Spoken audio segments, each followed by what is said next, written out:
Think you know ancient Greece? Think again. From warrior legends to epic battles, some stories are too good to be true. Here are 5 myths about ancient Greece you probably still believe. Let's bust them wide open. Number 1, democracy in Athens was just like modern democracy. When people hear ancient Greece, they often think of noble marble columns, wise philosophers, and democracy, the birthplace of freedom, the model for our modern systems. But hold your ballot, because Athenian democracy, not quite what you're picturing. Yes, Athens did pioneer the idea of rule by the people, but let's define people here. Women? Nope. Enslaved people? Definitely not. Foreigners, even those born and raised in Athens? Also no. In fact, only around 10 to 15% of the population actually had voting rights. So instead of a land of civic equality, it was more like a rich local guys club, where a small group of male citizens made the decisions for everyone else. Now, how did that small club actually run things? Laws weren't just handed down by elite politicians. Citizens met in the ecclesia, the assembly where big issues like war, finances, and foreign policy were debated and voted on by a show of hands. But before ideas reached that stage, they were often shaped by a smaller council called the boule, made up of 500 citizens selected by lottery. These guys handled day-to-day planning and decided what got put on the agenda. Basically, it was a combo of random selection and direct citizen involvement, more hands-on than today's representative systems, but also more chaotic. And speaking of elections, leadership roles like generals, strategoi, were elected, but most civil positions? Straight-up lottery. It was a system built on the idea that any citizen should be able to participate, not just the most powerful or persuasive. Radical for its time, sure, but still miles away from what we'd call an inclusive democracy today. Don't get us wrong, Athens laid down some revolutionary groundwork, but if you're imagining modern democracy in a toga, think again. It was more exclusive, more random, and honestly, a lot messier than the polished ideal we often celebrate today. Number 2, Greek philosophers were universally revered. When we think of ancient Greece, we tend to picture brilliant old men in flowing robes, lounging in marble courtyards, dropping wisdom bombs while everyone around them nods in enlightened agreement. Socrates, Plato, Aristotle, the holy trinity of thought, right? Surely they were worshipped like rock stars of reason? Well, not quite. Let's start with Socrates, the father of Western philosophy. He didn't write a single word down, walked barefoot through Athens, and spent his time asking people uncomfortable questions like, "Are you really sure you know what justice is?" It wasn't small talk, it was mental jujitsu, and most Athenians found it exhausting. Socrates was less beloved sage, and more like that one guy at the party who just has to debate the meaning of life over every glass of wine. In fact, his whole question everything approach ruffled so many feathers that in 399 BCE, he was put on trial for corrupting the youth and impiety, basically being a bad influence and not respecting the state-approved gods. The jury didn't just slap him on the wrist, they sentenced him to death by hemlock, a literal poison cocktail. He calmly accepted the verdict, refused to escape even when his friends offered to smuggle him out, and drank the poison in front of his followers. The moment was later immortalized in Plato's dialogues, where Socrates dies discussing the immortality of the soul, because of course he did. Imagine being so annoying at dinner parties that they literally sentenced you to death. Now that's what you call unpopular. And Socrates wasn't some lone exception. Philosophers in ancient Greece were often regarded with suspicion or irritation. Many of their ideas ran counter to public opinion, tradition, or religion. Plato's ideal society? It involved getting rid of democracy entirely. Aristotle, for all his brilliance, had some eyebrow-raising views on slavery and women. He believed that some people were natural slaves destined to be ruled due to their lack of rational capacity. As for women, he considered them biologically inferior to men, kind of like incomplete males, better suited for obedience than leadership. Yep, as simple as that. These thinkers were provocative, yes, but popular? Not so much. In reality, philosophy was often seen as a kind of intellectual troublemaking. The Athenian elite worried that too much questioning could destabilize society, especially after the trauma of war and political upheaval. Philosophers were tolerated, but only to a point. There was a fine line between brilliant thinker and social menace. Over time, these men were vindicated.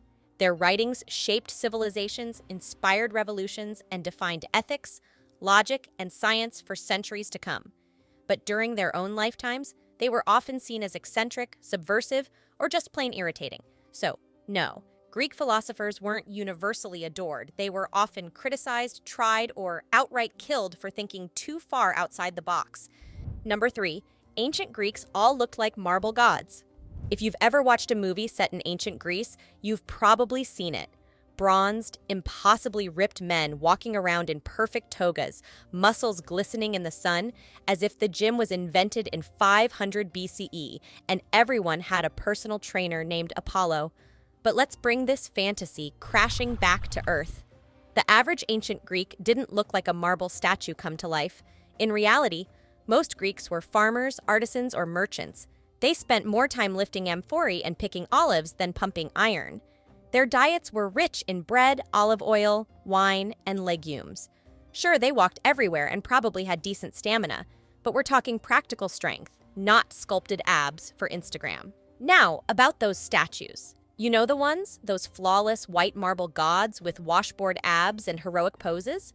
Yeah, those weren't realistic portraits.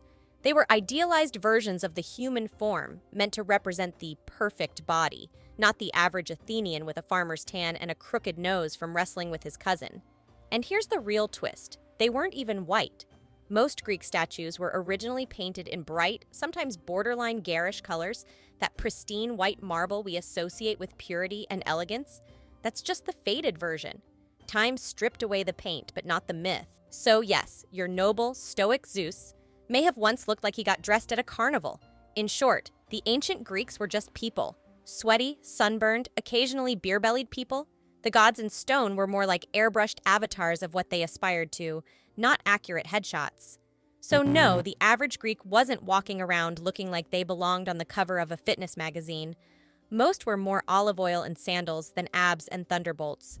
Number 4, the Trojan War definitely happened like in the Iliad. Ah, the Iliad, Homer's epic tale of God's glory and guys fighting over the world's most famous face. You've heard the story. Helen, the face that launched 1,000 ships, gets kidnapped, or runs off, depending on who's telling it. Achilles becomes an unstoppable rage machine, and the Greeks win the war by sneaking into Troy in a giant wooden horse. Instant classic. But here's the thing, the actual history behind the Iliad is a lot murkier, and a lot less cinematic. Yes, there was an ancient city of Troy located in modern-day Turkey. And yes, archaeologists believe some kind of conflict may have happened there around the 12th or 13th century BCE.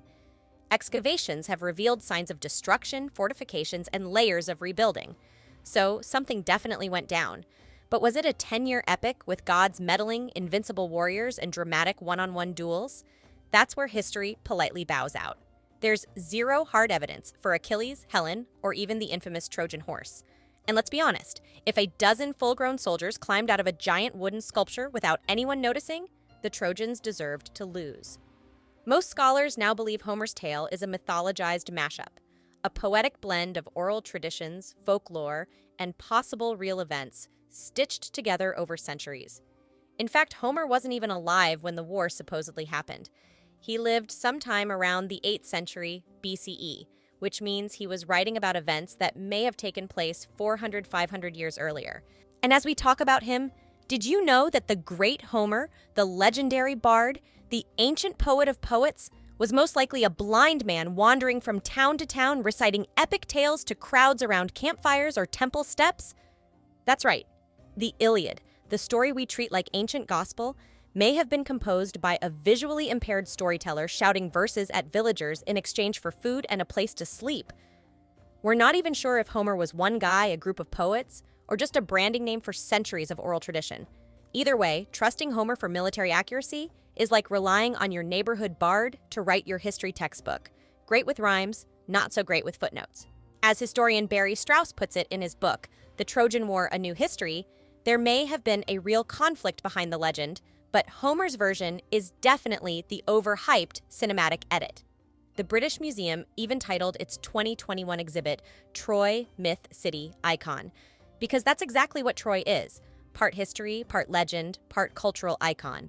So yes, there may have been battles and burned cities, but Achilles wasn't leaping over walls in slow motion Brad Pitt style. The truth is way less polished and way more complicated. Number 5, Spartan society was all about military glory.